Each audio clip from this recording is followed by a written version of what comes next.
200 Comanche warriors don't just show up at your barn by accident. They come for blood, for justice, or for outright war.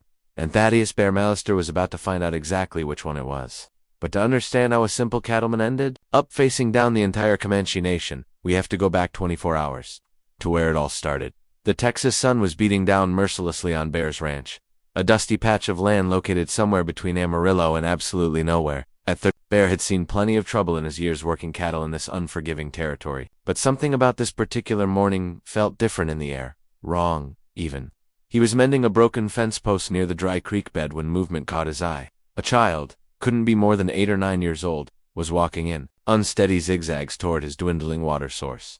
The kid's clothes were torn traditional Native American garments that had seen much better days. Even from a distance, Bear could see the painfully sharp angles of her shoulders, and the way hunger made every single step a massive struggle. Most ranchers in these parts, hardened by years of conflict, would have reached for their rifle first, and asked questions later if at all. The relationship between the encroaching settlers and the local Comanche tribes had been razor-thin tense for years, with brutal raids and counter-raids keeping everyone on a permanent knife's edge. But Bear had always been different, maybe too different for his own good out here.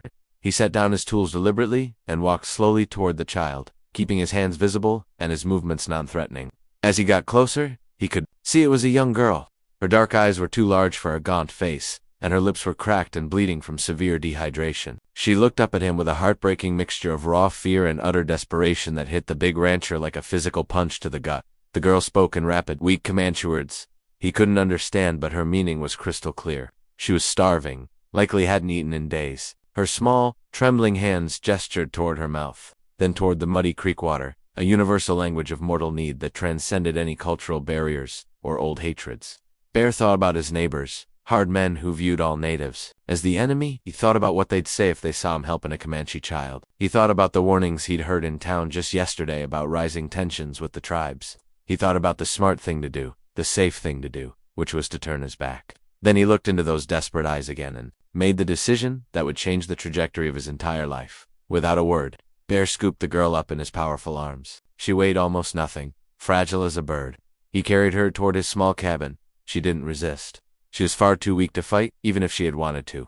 As he walked, he could feel her tiny body trembling violently against his chest. Whether from terror or hunger or both, he couldn't tell. Inside his modest bachelor cabin, Bear sat her down gently on his only chair and moved quickly to prepare sustenance. He had some leftover stew from the night before, still warm on the cast-iron stove, and fresh bread he'd baked that morning. The smell of the food seemed to revive the girl slightly, and for the first time, he saw something that might have been a flicker of hope in her guarded eyes. As he ladled the thick stew into a wooden bowl, Bear caught sight of something that made his blood run absolute zero cold. Around the girl's neck, partially hidden by the rags of her torn clothing, was a distinctive necklace featuring intricate beadwork and specific patterns he had seen once before. His neighbor, old Pete Morrison, who had traded with tribes years ago, had described those exact patterns to him. They were the ceremonial beads worn specifically by the immediate family of Chief White Bull, the most powerful, strategic, and feared Comanche leader in the entire territory. Bear's hand froze halfway to handing her the bowl. The gravity of the situation crashed down on him.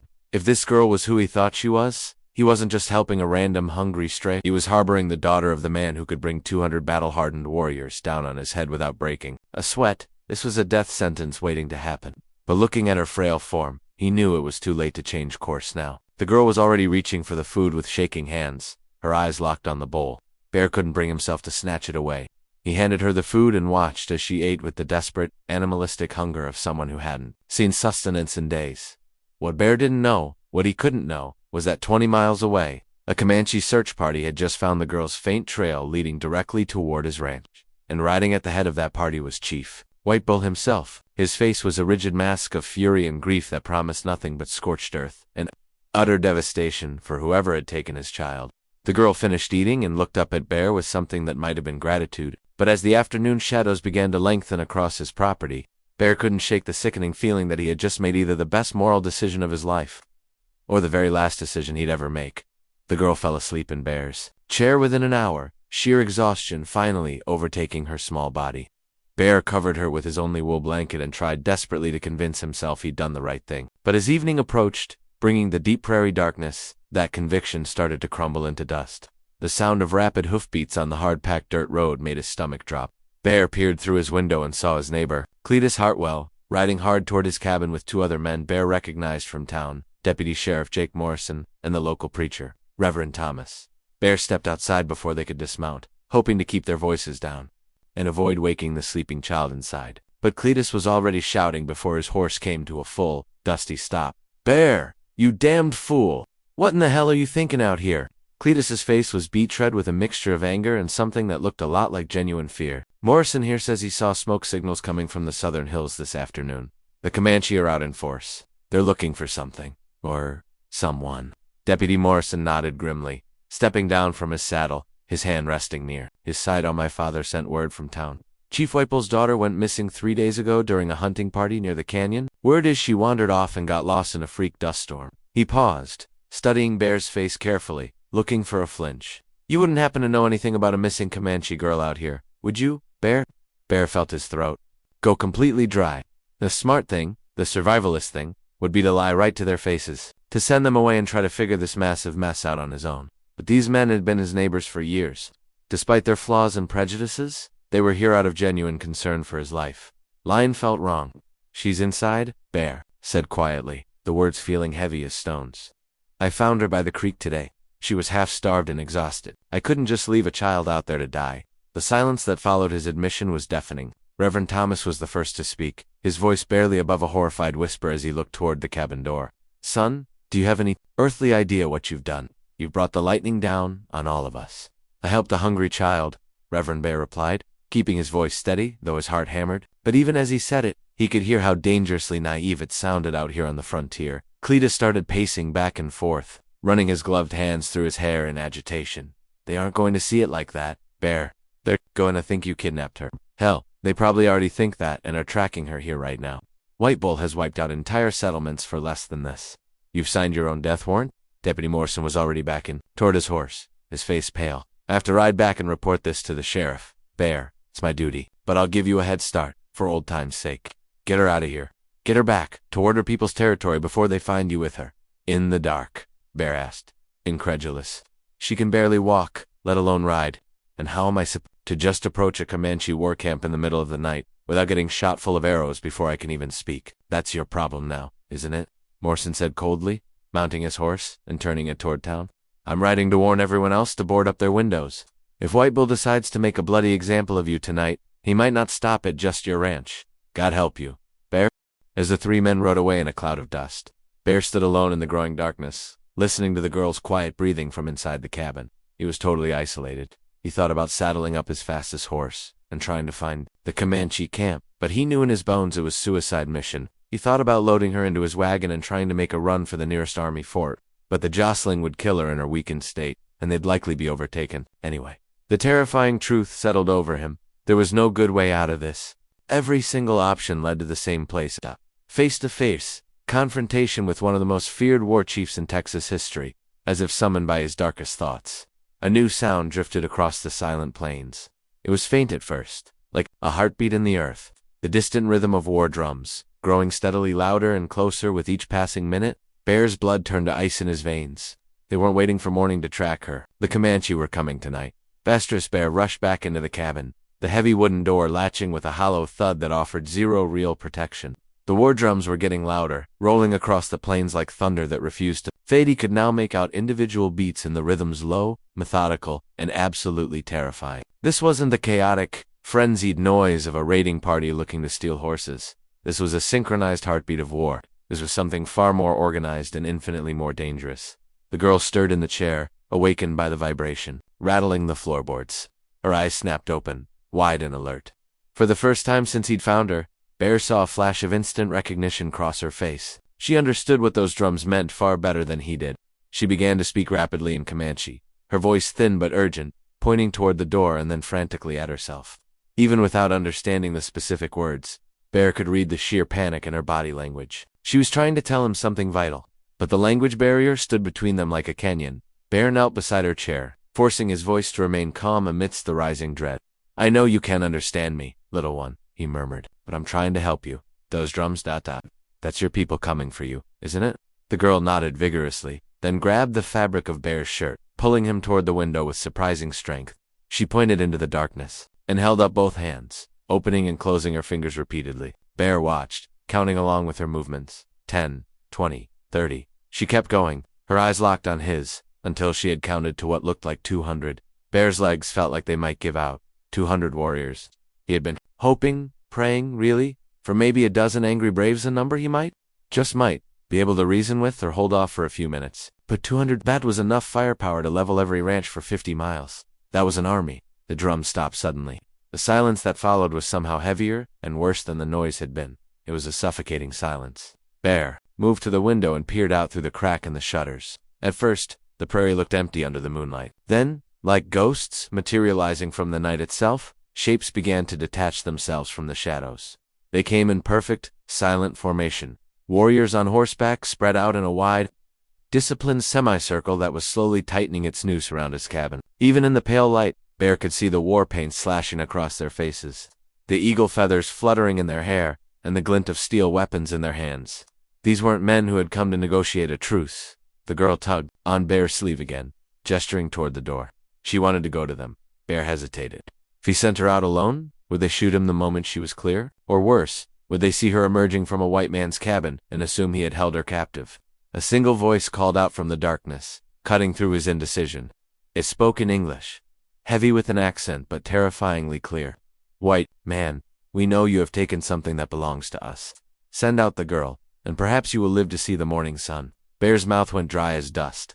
The voice carried absolute, unquestioned authority. This had to be Chief Whitebull. Bear had heard the stories how he'd united disparate tribes, how he'd never lost a strategic battle against the U.S. cavalry. And now, Bear was about to face him across the barrel of a conversation that could end with everyone dead. Bear stepped toward the door, but the girl grabbed his arm again. She shook her head frantically, pointing to herself, and then making a slashing gesture across her throat. She was trying to warn him. Then it hit him, like a lightning bolt. She wasn't just a daughter. She was the only daughter. In Comanche culture, that made her invaluable, the future of the bloodline. If she appeared harmed, or if Whitebull believed Bear had touched a hair on her head, there would be no conversation. Whitebull would have no choice but to make a gruesome example of him. Bear realized with growing horror that saving the girl's life might have been the easy part. Now, he had to prove to 200 armed warriors that he'd saved her, not stolen her, and he had about 30 seconds to figure out how to do that before the chief lost his patience. Bear made the hardest decision of his life. He unlocked the door and stepped out onto the porch, hands raised high, the girl following closely behind him like a shadow. The sight that greeted him was straight out of a nightmare. 200 warriors sat motionless on their horses, a wall of muscle and hate. At the front of the formation sat a man who could only be Whitebull. He was massive, imposing, with streaks of silver in his long black hair, and eyes that seemed to burn with a cold, contained fury. The girl ran toward her father, calling out in Comanche. But instead of the joyful reunion Bear expected, Whitebull's expression grew even darker. The chief dismounted and knelt beside his daughter, examining her face and arms with clinical precision while she spoke rapidly, gesturing back to her. Bear couldn't understand the words, but he could read the chief's body language. Every muscle was coiled tight. Whatever the girl was saying, it wasn't diffusing the situation fast enough. Finally, Whitebull stood and walked toward Bear with slow, deliberate steps. The other warriors remained mounted, but they shifted their weapons, the subtle movement, creating a sound like dry leaves rustling or rattlesnakes preparing to strike. "My daughter tells me you fed her," Whitebull said, his English precise and cold as ice. "She tells me you gave her shelter." He stopped just outside arm's reach. Bear could see the intricate scars on the chief's chest. A map of violence survived. "Yes," Bear replied, his voice steadier than he felt. "She was starving. I couldn't let a child die." Whitebull studied him, his eyes unblinking. "She also tells me you saw the sacred beads of our family around her neck. You knew who she was, yet you did not immediately return her to us." Bear's heart sank. This was the trap. "I was going to bring her back in the morning. She was too. We could travel at night." "Perhaps," Whitebull said softly. "Or perhaps you thought to keep her as a prize, to trade her back to us for cattle, or horses, or safe passage through our lands." The accusation hung in the air like smoke. Bear could feel the weight of 200 pairs of eyes on him, waiting for the signal to loose their arrows. "That's not true," Bear said firmly. "I never wanted anything from you. I just couldn't watch a child suffer." Whitebull raised his hand slowly. Instantly the creak of wood filled the air as every warrior drew back their bowstrings, in perfect unison. The sound of 200 arrows being knocked was like death, taking a deep breath. "You will prove your words," the chief said quietly, "or you will die where you stand." Bear's mind raced as he stared at the arrow points glinting in the moonlight. How do you prove goodness to a man who has seen nothing but treachery? Then, inspiration struck. "Your daughter was wearing this when I found her," Bear said slowly. reaching into his pocket. Every warrior tensed, fingers twitching on bowstrings, but Bear pulled out only a small piece of torn fabric. It was a scrap of the girl's original clothing that had caught on his fence post. I kept it because I thought you might want proof that I didn't harm her clothing to take it. She tore it on the fence before she even saw me. White Bull examined the fabric. Recognition flickered in his eyes. It was indeed from his daughter's ceremonial dress. She came to my water source, Bear continued, his voice gaining strength. I could have driven her away. I could have shot her as a trespasser. And instead I carried her to my home. I gave her my own food, my own blanket. I asked for nothing. The girl spoke up suddenly, tugging on her father's arm and pointing back toward the cabin. She ran to the door and beckoned for him to follow. Confused, but curious, White Bull signaled for his men to hold, then motioned for Bear to accompany them inside. In the cabin, the intimate setting felt suffocating with the presence of the war chief. The girl pointed to the chair where she'd slept, then to the empty bowl where Bear had served her stew. She mimed eating, then sleeping, then pointed to Bear and smiled, the first genuine smile he'd seen from her. But White Bull's attention was drawn to something else entirely. On the small wooden table sat Bear's most prized possession, a tintype photograph of his own family, his wife and young son, both taken by a cholera outbreak 3 years ago. The picture was worn at the edges from constant handling, surrounded by dried wildflowers Bear replaced every week. You have lost children, too, White Bull said quietly. For the first time, his voice held a note other than anger. My boy was about her age, Bear replied, his throat tightening with old grief. Maybe that's why I couldn't turn her away. White Bull picked up the photograph, studying the faces of the white settlers. Outside, the warriors maintained their positions, but the silence was stretching too long.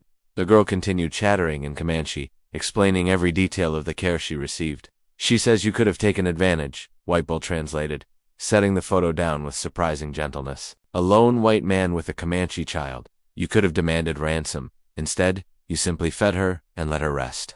I've got no quarrel with your people, Chief, Bear said. I just work my land. White Bull was quiet for a long moment.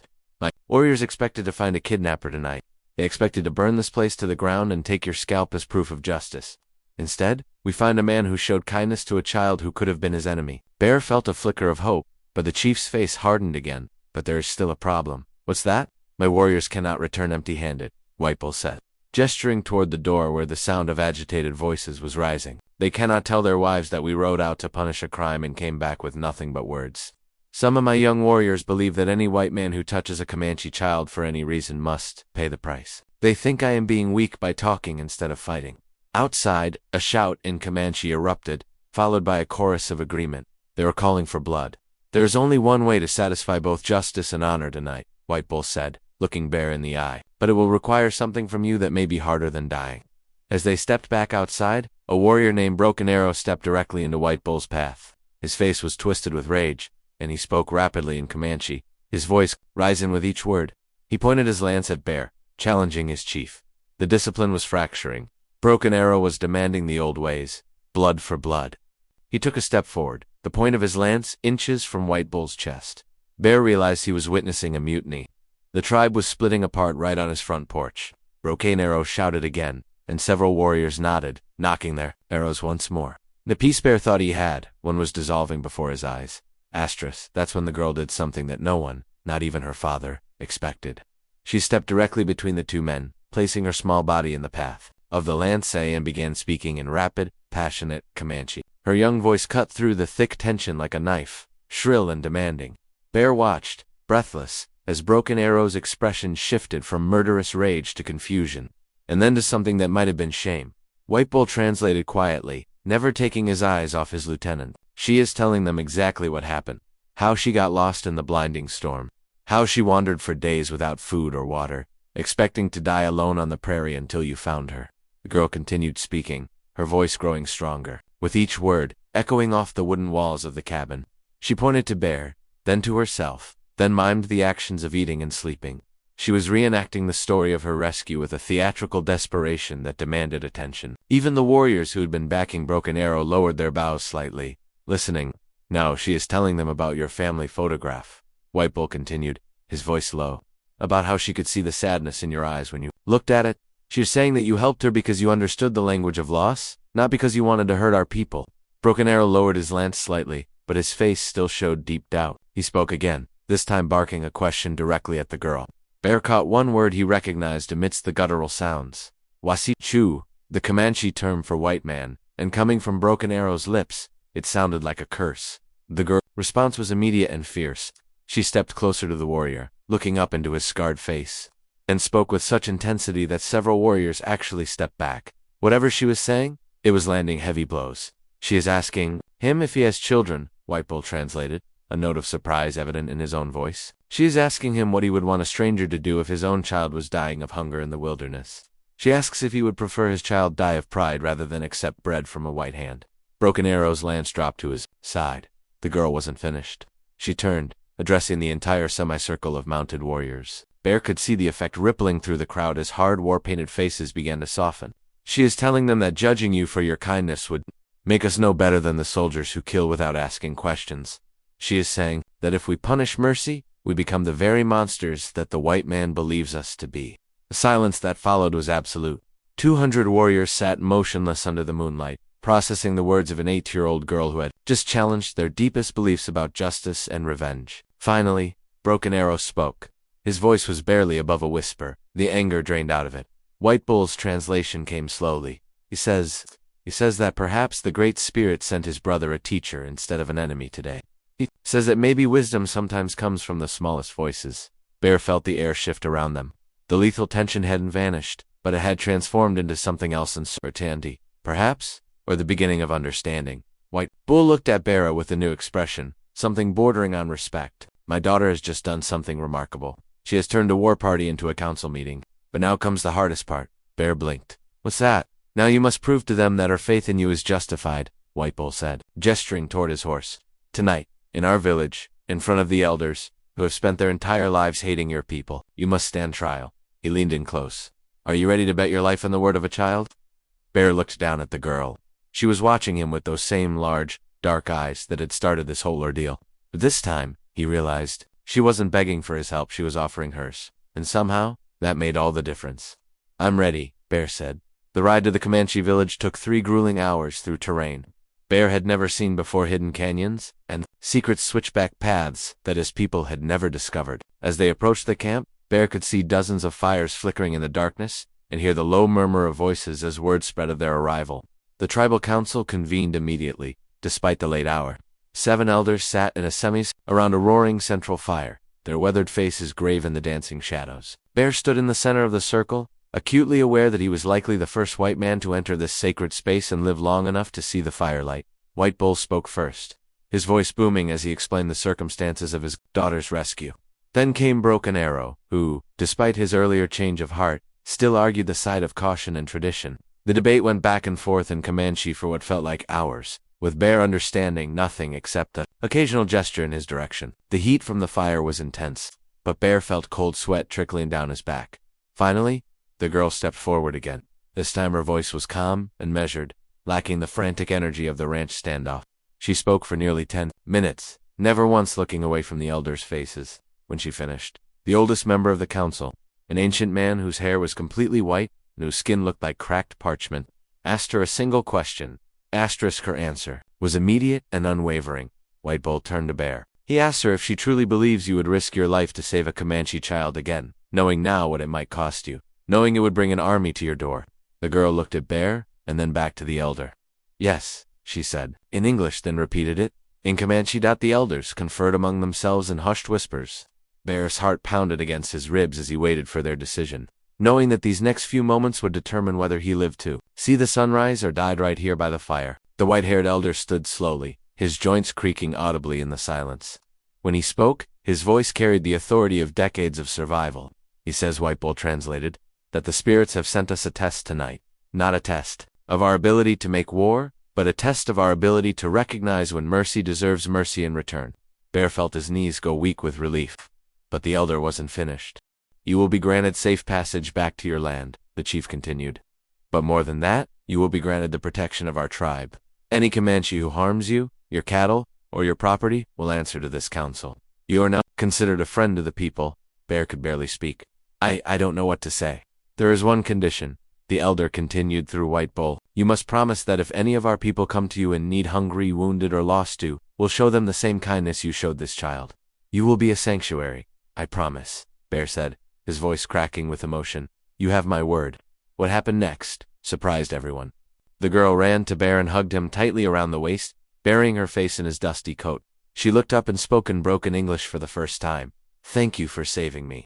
Now I save you." As dawn broke over the prairie, painting the sky in streaks of violet and gold, Bear rode back to his ranch. But this time, he wasn't alone. He was flanked by an escort of Honor 20 warriors, led by Broken Arrow himself. The two cultures that had been on the brink of a massacre had instead found a bridge in the form of one cowboy's simple act of decency. Bear's ranch became exactly what he promised, a neutral ground. In the years that followed, it became a place where Comanche and settlers could meet safely to trade and talk.